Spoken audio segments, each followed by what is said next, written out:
जनतेला आवाहन करेन की मी सामान्य मुलगी आहे महाराष्ट्र नगरची, तर महाराष्ट्र नगरच्या लोकांच्या काय समस्या आहेत ह्या माझ्यासाठी नवीन नाहीये, तर मी त्या समस्या नेहमीच सोडवण्यासाठी तत्पर होती आणि आहे. तर महाराष्ट्र जनतेने मला एक संधी द्यावी. सन्माननीय राजसाहेबांनी, सन्माननीय उद्धव साहेबांनी जी संधी दिली, तर त्या संधीचं मी नक्कीच सोनं करेन. जनतेचे जे हाल होत आहेत ते मी स्वतः डोळ्याने बघते.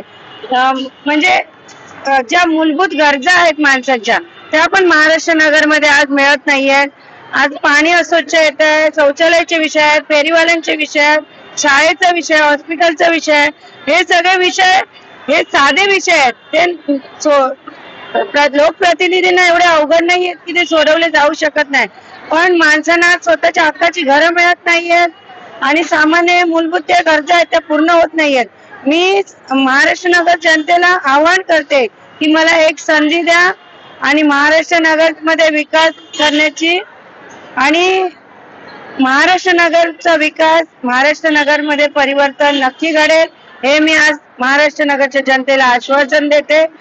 महाराष्ट्र नगरची जनता सुसज्ञ आहे, त्यांना माहिती आहे काय करायचं आहे. विजय हा आपलाच आहे.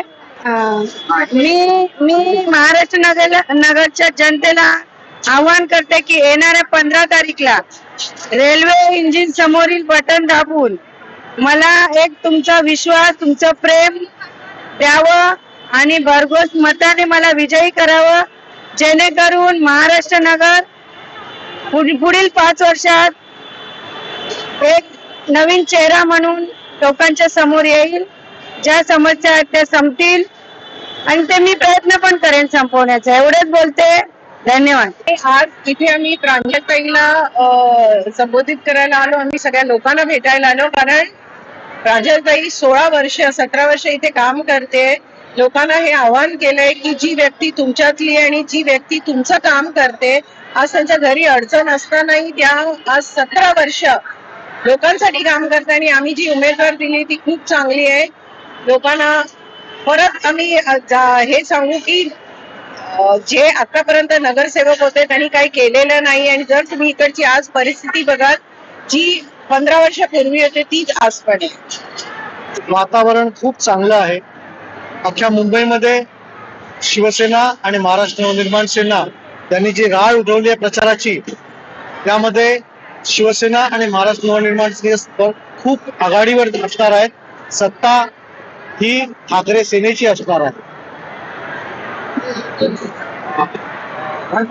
लोकांना काय आव्हान करते? 143 हा मतदारसंघ हा खऱ्या अर्थाने नेहमीच भगव्यासाठी राहिलेला आहे.